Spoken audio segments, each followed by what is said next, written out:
Welcome to Wholly Fractional, the podcast dedicated to elevating the role and success of fractional workers everywhere. Fractionalism is changing the world of work, and we at Wholly Fractional are here to help guide you through this exciting new frontier. So whether you're a seasoned fractional pro, a beginner in your journey, or just curious about what it all means, this podcast will be packed with real stories, expert advice, and unfiltered truths about what it is to thrive in a fractional world. In each episode, we'll be having candid conversations with experts from within and beyond the fractional space. Together, we'll tackle questions like, what exactly is a fractional employee? Why and how is it exploding across the workforce? What can you as a fractional do to set up your business for success? And how do you do it without traditional full-time benefits? No fluff, no corporate jargon, just the tips, shortcuts, and real-world insights you need to become the best version of your fractional self. And most importantly, we want to have some fun along the way. Wholly Fractional. Your fractional future starts here, and it starts now. Hello, everyone. I'm Andrew Graft, and today my co-host, Todd, Hines, and I are excited to welcome you to the show. Welcome to the Wholly Fractional Podcast. I am so excited to be here with you, Andrew, and get this thing off the ground. This is our launch episode and a time where we can introduce the show and meet our audience and talk to everyone about what we want to accomplish and get this thing started right. So I am so excited to be here with you, Andrew, and let's get right into it. Yeah, I am super excited as well. This journey towards fractionalism, which we're going to be talking about, has been kind of a wild and crazy ride for me. But I have to tell you, I didn't ever believe that when I left my last job, that I would be jumping so wholeheartedly into this new world of fractional work. It's been wonderful. I've talked to some really amazing people. And as a result, in working with you, I couldn't help but want to talk to others about it. I've had so many conversations where I have heard the success stories from others, and I've heard the questions that other people have had. And we've talked at length about what it is to truly be a fractional, or if you want to call it a consultant, or how you frame this new world of work for yourself. I'm so excited to get a chance to share some of the learnings and, frankly, more importantly, some of the people that I've met along the way in this journey. And if you're a fractional, or if you're thinking about becoming a consultant or just a solopreneur getting into business for yourself, I really think this podcast is for you. I don't know about you, Todd. We've talked a lot about this concept of fractionalism in the past. I don't know what your takeaways have been so far or how you feel about, where we want to take this. Yeah, I have really brought into focus this concept of a fractional executive, fractional employee, fractional leader. I think you could refer to it through any of those, in any of those ways, through any of those lenses, but it's become a little more clear to me as I've met you and we started talking, Andrew, a couple of months ago, because I've worked as a freelancer, as a consultant with various companies on a contract basis. And now as I'm thinking about the fractional segment of this economy, thinking more holistically and a bigger picture about what it is to work fractionally with companies. And I'm so excited to dig in with you and explore with our guests about how to add the most value to companies and how to build relationships and how to expand oneself, one's skill sets, one's even from a personal development lens, and also be free to find solutions for organizations and help them to operate most in a lean way.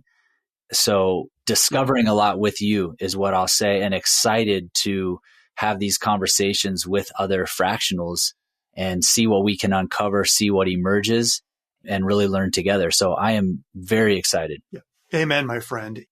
I think one of the first natural questions that comes up, we get into this and if I was new to this whole fractional space, at first I'd want to know, okay, what are we talking about here? And if I'm understanding correctly what you're talking about, how different is this from traditional consulting work or traditional part-time work?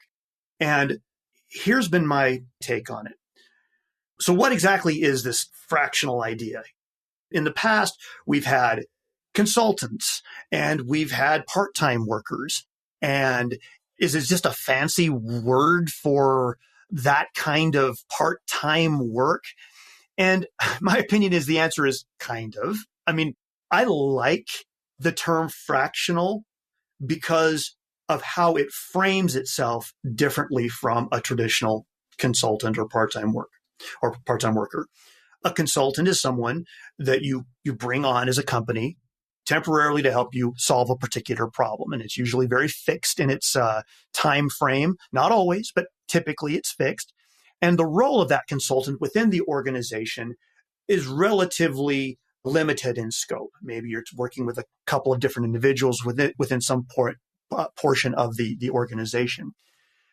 The idea of a fractional is someone who is more likely to be embedded within the leadership, whether it's at the very highest levels or just the higher level leadership within an organization, to help bring higher level leadership, expertise, the kinds of skills that we all frequently struggle with going out. And you couldn't hire a part-time person off the street to be like, well, I want you to give me my high-level marketing strategy.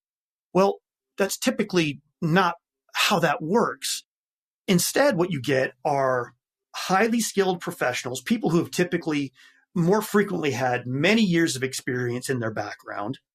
And now they themselves are interested in working in a different way, in a fractional way. And by that, we mean as a fractional, maybe I'm giving a portion of my so-called work capacity to one company for part of a day, say a quarterly fractional. Maybe I go in and I spend, instead of 40 hours a week, maybe it's 10 hours a week, providing marketing leadership and, for that matter, tactical expertise to a given company. And they're happy to pay that because they're essentially getting high quality expertise, but without having to pay for a full-time person. So in a lot of ways, that's a great deal for the company coming in. For the fractional worker, such as myself, there's a great benefit to being able to have more flexibility in my time and schedule and deciding which companies I wish to work with and what kinds of projects I want to take on.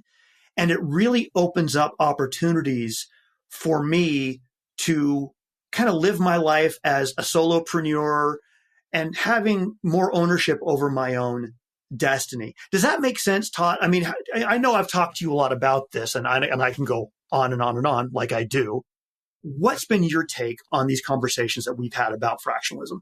Yeah, fantastic. I love the way you frame that. So you talked about the benefits of fractional work from the fractional executive or from the operator side and also from the company side. And I just want to try to synthesize or repeat what you said and make sure I wrap my head around it and that we have this common understanding here. So as an operator, there's the benefits of the flexibility and of operating in a way that lets you choose your own destiny, so to speak. That's right. So That's instead right. of being able to, if I'm a W-2 employee and I am hired as an executive with an organization, that takes my time and energy and resources that I'm then focused on the success of that organization at the expense of maybe being involved in other organizations within other industries or using some other skill sets that I know that I have, but I can't necessarily exercise. That's one of the things that I see, and as you were explaining it, that I think is appealing to fractional work. And then from the company standpoint, it's being able to leverage headcount in a really cost-efficient way and bring in people that can contribute at a high level, not in a silo. While fractionals may come in and have a very specific skill set, the expectation is not that they're operating within a very narrow role within one department and just executing through one channel within the organization. It's kind of more a strategy. It's a bigger tie-in with leadership. And so fractionals are not tasked to operate within a silo. They're tasked to work in coordination, close collaboration with the leadership, and take this broad strategic role within the organization. And those things really excite me. Is that how you see it? Or are we on the same page there? Very, very much so. And I don't know if this will help, our listeners kind of wrap their head around it, but I happily kind of share a little bit about my own journey to this point. So up until recently, I'd spent the last literally 21 years working as the chief marketer for a company here in my town. And it was a wonderful experience. It was a great culture. I really had seen myself, as you can imagine, after 21 years, basically retiring at this place of work because I love the people, and the thought of, going somewhere else and trying to corporate ladder again just didn't sound remotely appealing. And then, as life is wont to do, things changed unexpectedly in my personal world. Like a lot of Gen Xers like myself, my parents and the parents of my wife, they've reached their senior citizenry. They're in their 80s.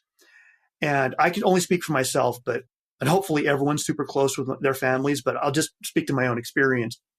My family, we moved here from the Midwest, and we're in the Intermountain West, where we're recording from right now. We moved here from the Midwest decades ago, right? And as a result, we've really kind of been this, I call it a familial island all to ourselves. And that means it's me and it's my brother, it's my mom, it's my dad. And my brother, he has a couple of kids who are my nieces. And my wife and I, we're super tight with all of these people. And it wasn't long ago that my mom was diagnosed with having some pretty severe heart issues. And everybody goes through that. I think all the baby boomers are getting older. Everybody's having to face it. But it really struck home personally with me. And what struck home with me is she's older enough, and our healthcare system is complicated enough. She needs an advocate, and she needs someone who's there more than a few hours on a Saturday. And so my wife and I, we'd gone on a vacation, and on the way back, I was just thinking a lot about this and thinking, what am I doing? I've devoted my career to other metrics of success, making money or job titles or whatever that thing is. And I just realized I was happy with where I had been, but I don't think I was going to be happy with where I was going to go. And I didn't need more money. I needed more time with these people that I love so much. And so I had a very candid conversation with my CEO, and he was very supportive. He understood. He knows how close I am with my family. And I made the decision to leave that full-time role and really go out on my own. When I started, I didn't know I was going to be going into business for myself. I actually wasn't even sure if I was going to continue marketing because my primary responsibility was to my family. But not long after that, a friend of mine got me in touch with this community of fractionals that introduced me to this idea of taking your expertise and finding companies and projects that align with your values, that align with what you want to do. And I figured this is the next chapter in my life. And it's really how I see myself spending the rest of my career. I know my journey, and my example is mine. I know there are other people out there who are, they've been laid off. And that's a whole other topic. We can talk about how the rise of fractionalism has come from some of the economic decisions that are currently being made in the marketplace. But for me personally, I found it a little bit more organically for some real personal reasons. I don't know. Like I said, I've been talking for a while, Todd. I'd like to hear from you. Does that make a lot of sense to you? I love that. It resonates, is about relationships. That's a big theme in what I heard you saying. It's about the relationships that you have that are most important in your life with your family outside of work, and also the relationships that are at the crux of any fruitful business endeavor. And so that most excites me is this ability that fractional gives us to focus on that balance of relationships that we have outside of our working life and what that has afforded to you. Yeah. And leading with relationships and how we approach businesses and pursuing those collaborations that feel most near and dear to our heart, and being able to place ourselves with that freedom and flexibility in line with organizations where we feel that we can add value and that we can also build these mutually beneficial relationships. So I love that. It very much, the freedom and the flexibility very much resonates with me.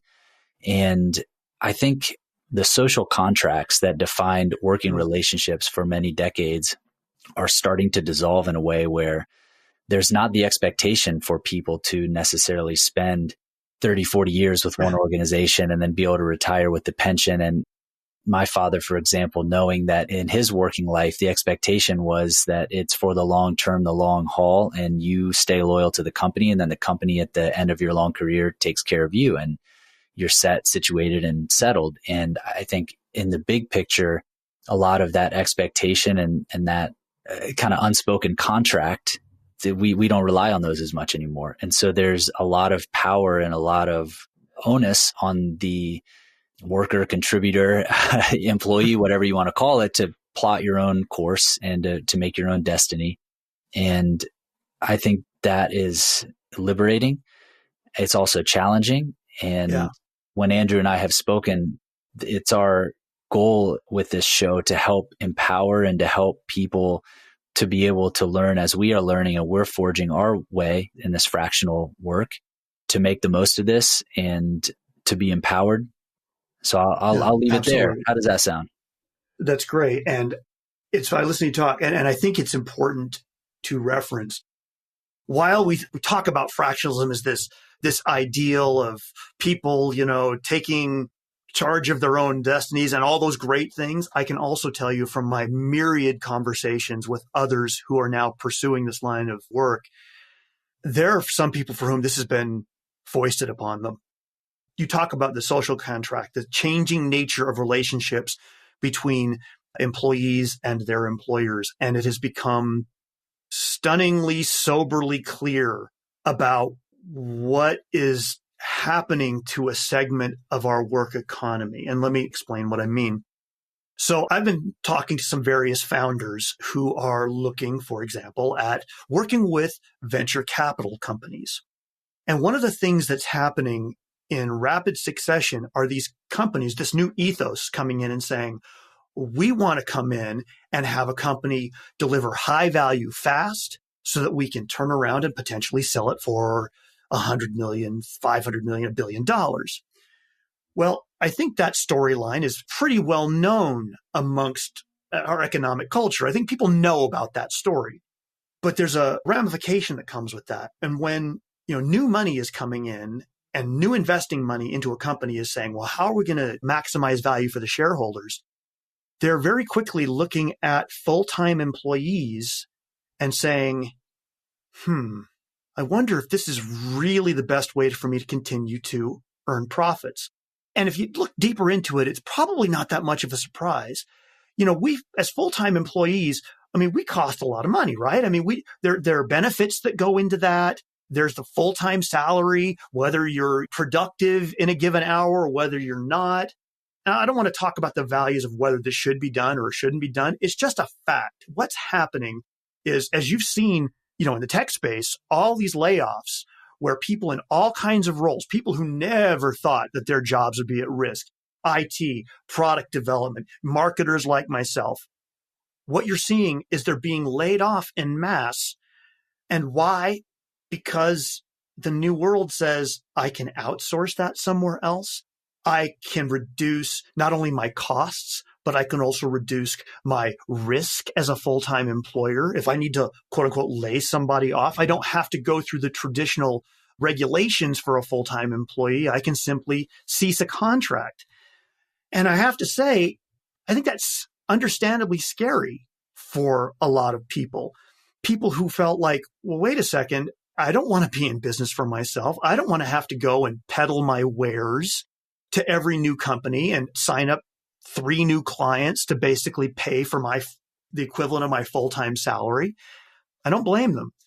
But whether we think it's the right way to go or not, it's how things are continuing. And my conversations with those founders have underscored that. It's this new condition, it's this new situation that I'm kind of referring to as hating on headcount. It's where these investors come into an organization. The organization presents the investors with their secret sauce, which is always seeming to be the people. The people here are what makes this place special. And I've heard too many experiences where those investors are saying, that's really nice, but it's also really naive. We don't hire those people full-time anymore. We outsource it. We outsource it to part-timers. We outsource it to other companies. And it's a stark reality that people are wise to begin thinking about their careers in this way. We've already seen statistics that show millennials and Zoomers are already working 2 and 3 jobs already, some part-time. They know too well what it is to try to make ends meet over multiple jobs.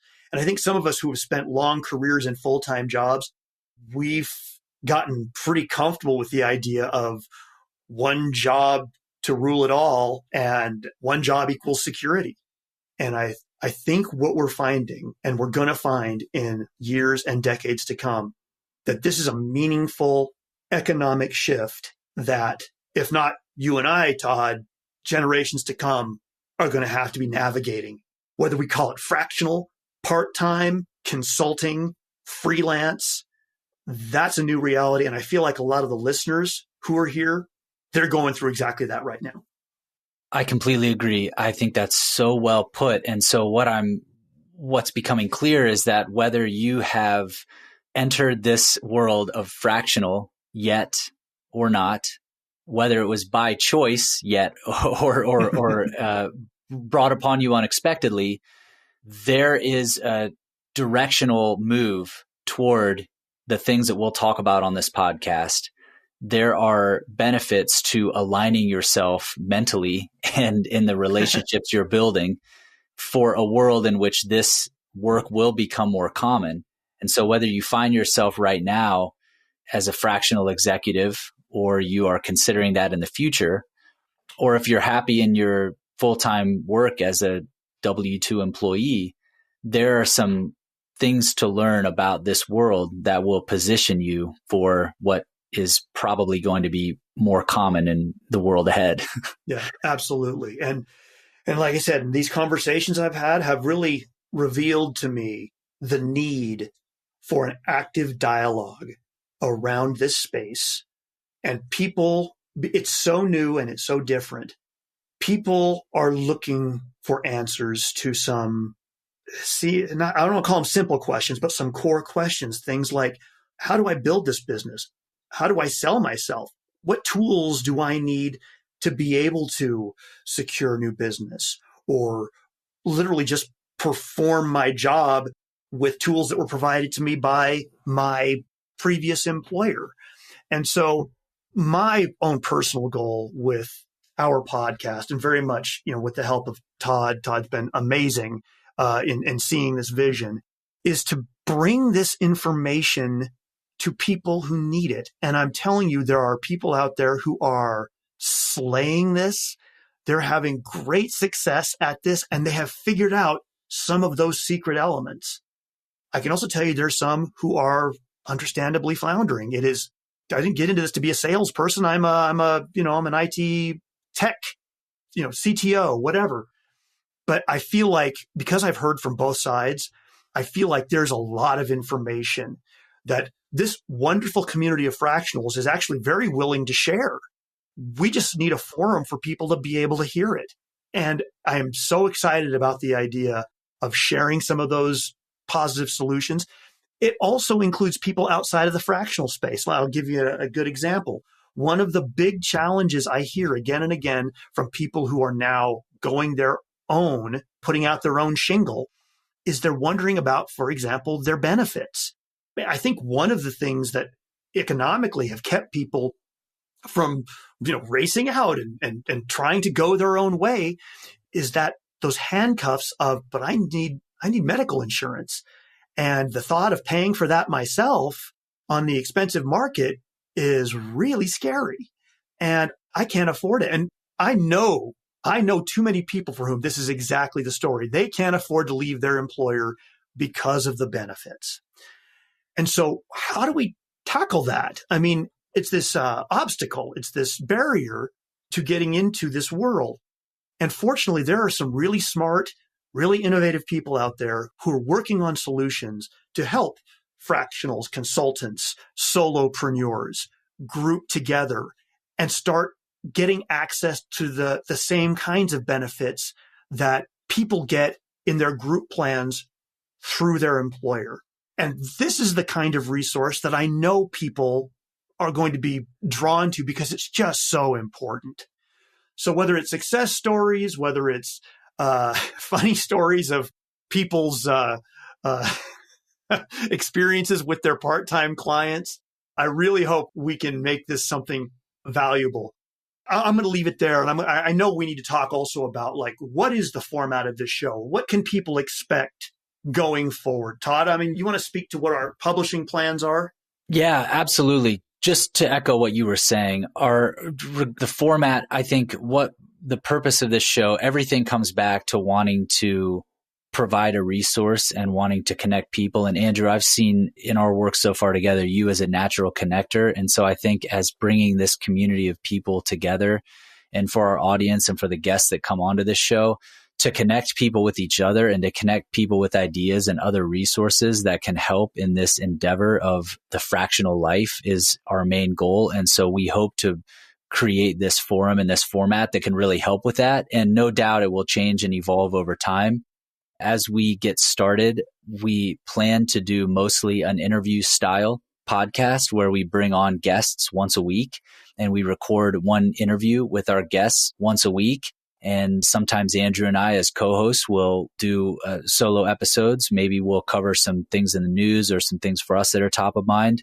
But we want to be producing and publishing new content on a weekly basis.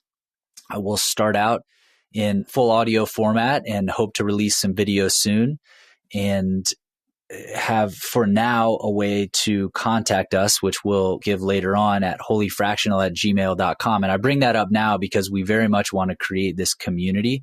And as Andrew was saying, to connect people with each other and with resources. And so we really invite all of our listeners to reach out to us we really want to create this space where there can be a lot of collaboration and exchange of ideas. And whether you would like to come on and speak with us on the podcast or have any questions or requests, we really want to be open to that. How does that sound, Andrew? Oh, that sounds great. Hopefully, if for anyone wondering about this title, I hope it's pretty self-evident, but, at the risk of over-explaining our mission here, the goal behind this idea of wholly fractional, I'm sure you guessed, it's kind of this double meaning of obviously trying to help our audience take what are these fractional pieces of their livelihood, their careers, their pursuits, and bringing them together into a holistic, happier kind of life and existence. So on one hand, this is all about taking fractionalism and making one whole. On the other hand, it is everything that it sounds like, wholly fractional. It is a wild ride for a whole lot of people. It isn't for the faint of heart. I will happily say that. But the good news is it doesn't have to be scary. There are ways to succeed out there. And I'm giddy about the possibility of bringing on and featuring some of the people who have done it the very best. So I hope that gives us our calling card, but our call to action. Yeah, exactly. And doesn't it feel like sometimes when you operate in this way as a fractional that you are in your own little world and who else understands and like who has these same set of problems, or, you kind of think it's just me and I'm here, I'm not really part of a company or am I or whatever. But I think one thing that you brought up, Andrew, is that this is a reminder that you are not alone. That there are a lot of other people that are having probably the same doubts and fears and experiences and looking for the same answers that you are. And so hopefully this show will bring those to light and help you to remember that you're definitely not alone and there are resources out there for you. Yeah. Amen. I will just add this. I've talked to enough people. It's kind of funny. I was never a quote unquote networker in the past. Honestly, you'd asked me like, hey, how's your networking coming along? And I'd have been like, what network? I'm one of those people who focus. I know I'm not alone. A lot of us just focus on the job at hand, right? And we want to be as good at that thing as humanly possible. And we figure everything else will take care of itself, even to the exclusion of connecting with others. And so when I got into this space and was like, okay, I guess I got to start doing the typical thing. I had a couple of people reach out to me from this fractional community I didn't expect. And they were so cool and they were so friendly and willing to help and had such great insights that I started reaching out to people myself, thinking, well, I just like these conversations and I really do have a lot to learn. So why don't I start finding some of the people who are doing this already and see what else there is I can glean from it? And I got to tell you, the conversations have been so easy. One, because they are that cool and they have a real consultants relationship building kind of a mind. But secondly, and this goes to what you said, these are people who've gotten used to the idea that they are operating within basically a four-walled office.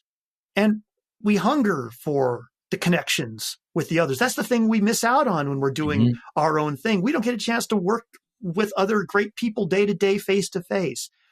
And so there's an entire community here who is eager to connect. So if you're out there and you're feeling very much alone, like you're an island unto yourself, right? You're afraid of, what am I going to do for me and my family? No one can predict what's going to happen. There are no guarantees in life, but one thing I can guarantee you is that there are a lot of people just like you, and you have a built-in community that's ready to embrace you and help you come along. And I hope this is one of those forums where that community can come together and flourish. That is something I can get behind, Andrew. I would love to create the same thing. That is, I think, a great vision for this show, a great objective. I am with you 100%, my friend. I am really excited about what we can create together here and what we can build with our audience, with our guests who are coming onto the show. And I think it's going to be a project that will evolve organically.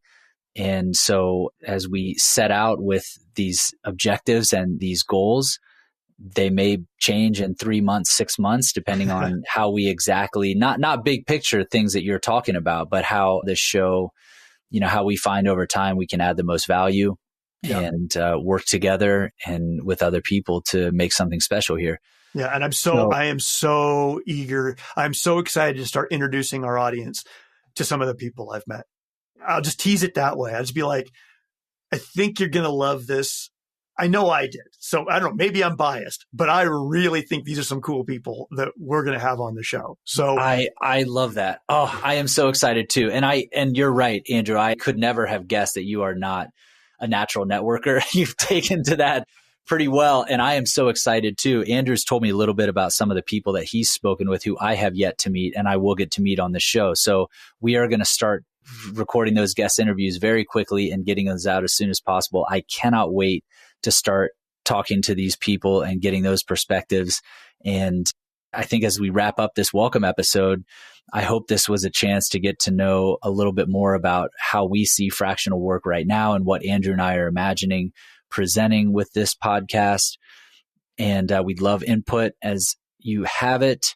We also have some statistics. Andrew, do you still want to read those maybe as we head out? Because I think that is kind of nice to help maybe present these numbers. And it got me excited when I saw some of these things. And I think maybe that could help end this one on a high note, that what a juicy market and what an exciting time we're coming into. Yeah, I have quite a few, but I have to say this is the one that jumped off the page at me.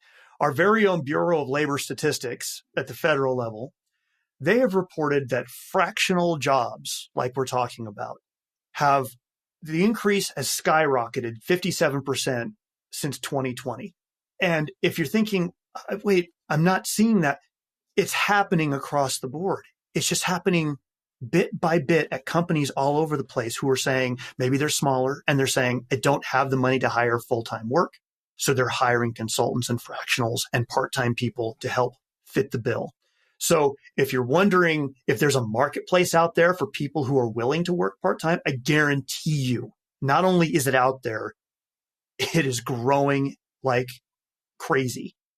We talk about, let's see, another statistic, and 40% of US companies, a full 1 in 4 workers is what we would call a gig worker. We've heard a lot about the gig economy. I used to think it was sort of a sideline thing, way to make a few extra bucks. These statistics are suggesting to me it may not be long before it is the dominant means by which people make money. I don't know that it's going to be next year or 5 years or 10 years or 50, but I see it coming. It says gig workers comprise more than half of the workforce at nearly 20% of all companies. Now, let that sink in.